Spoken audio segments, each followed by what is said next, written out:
Former Police Commissioner Frank Battaglia says all signs point to Bishop Robinson doing a good job.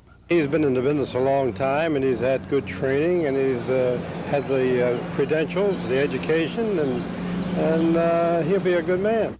Mayor Schaefer says he appointed Robinson only because he is the best person for the job and not because he's black. I don't share the characterization of black commissioner. I wish you would refrain from saying that because the job is not colored.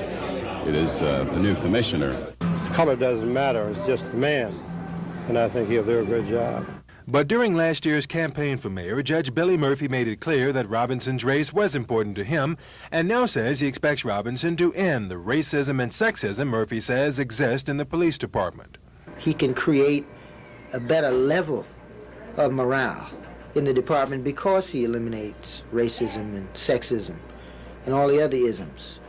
Number three, he can attract people from all segments of the community to the police department, because right now women and blacks don't apply in sufficient numbers because they don't believe they're going to get a fair shot.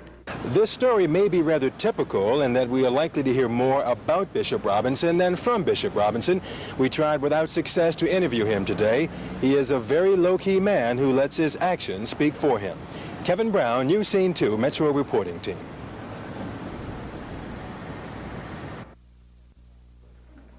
Baltimore is more than 60% black, but it's mostly white police officers going into those black neighborhoods. We have an affirmative action program which we've implemented for a number of years, whose goals we are still trying to meet. Let's look at their record. The department is roughly 3,500 strong, and it's been that way for almost 20 years. Of that 3,500, today 19% of all the police officers are black. In 1966, only about 6% were black. For women, today, 8% of the police officers are female. In 1966, there were no women police officers. It's as a result of a real concerted effort to recruit minorities and females so that we can have a representative police department here in the city of Baltimore. A group organized to make sure black policemen get fair and equal treatment in hiring, promotion, and salaries is the Vanguard Justice Society. They recently won a lawsuit alleging that the sergeant's examination was biased and unfair to blacks. We have still not reached the level of applicants or the level of candidates that I think we should reach, but now we are making some serious effort. Sergeant Franz says a black commissioner will listen to their concerns, but in no way is he a panacea. We won't change any of our strategies. In black commissioner, we're still dealing with a majority white city council, a white mayor. So it's not going to be one man who will change the standards, and Franz says every move Robinson makes to help blacks might be scrutinized by the public. So it's business as usual for the Vanguard Justice Society and all other minorities on the force as well. Michael Shockett, News Scene 2, Metro Reporting Team.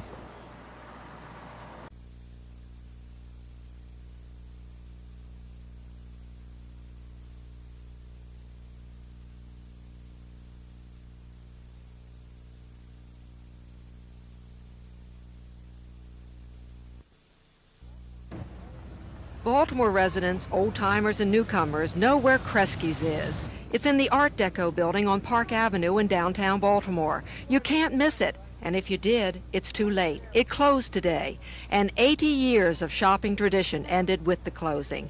You could come here and buy your clothes or eat lunch. You could have your hair done or get a book for your grandchild. And years ago, you could even buy sheet music and have it played. In the back, they used to sell sheet music, you know, and you picked out what you liked, and the girl played it for you to see, you know. If you really liked it. That's right, yeah. As shoppers were taking advantage of the closing sales today, the manager was asked why was Kresge's closing, and could something be done to keep it open? Well, a lot of the older customers have been coming here for years. They wish that there was something that I could do, something somebody could do to keep the store open. Unfortunately, once the decision had been made, there was no turning back. Kresge's is helping to find jobs for most of the 30 employees, but some will retire. The customers will have trouble finding a replacement for their store. They have reasonable prices, and I have been shopping here for over 18 years in this one store. I guess you're sad to see it close. Yes, I am. And I promised them today that I would come and bid them to goodbye with a sweet kiss. Oh, who are you going to kiss? All of them I have. Most people say what they'll miss most about Kresge's is the friendly part of this store. They say you can find most everything else that's in the store elsewhere, but it's hard to find the kind of friendly service that Kresge's has been serving up for more than 80 years. I'm Susan Whitebell, News Scene 2, Lexington Mall.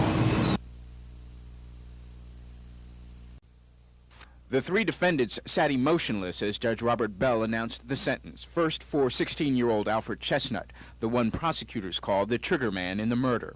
Witnesses say it happened in a school hallway. Chestnut demanded Duckett hand over his basketball jacket. They say when Duckett hesitated, Chestnut pulled out a gun and fired the fatal shot. Judge Bell to Alfred Chestnut, "It was a useless crime, a waste of a life, and by my actions, by this sentencing, I'm participating in the waste of another life. But under the circumstances, I think it's justified." Alfred Chestnut received life in prison plus 20 years. Then the judge turned to Ransom Watkins and Andrew Stewart and asked if they had anything to say. Stewart summed it up. "We know we didn't kill DeWitt, but the jury did what they thought was best, and we have to deal with it." Judge Bell sentenced them both to life in prison. I think Judge Bell made the proper sentence. This was the first student in our research who's ever been killed during a session of the public schools of Baltimore City. Therefore, I think it's a very serious crime for the community. And on behalf of DeWitt Duckett's family, I know that they're very concerned about what happened with their son. And I feel that they feel very relieved about the fact that the people who were responsible for that crime were brought to justice. And for the family of the three defendants, they had nothing to say after the sentence was handed down. Chestnut, Watkins, and Stewart will now begin serving their life sentences. Lawyers for all three say they will appeal. Horace Holmes, News Scene 2 at Baltimore City Circuit Court.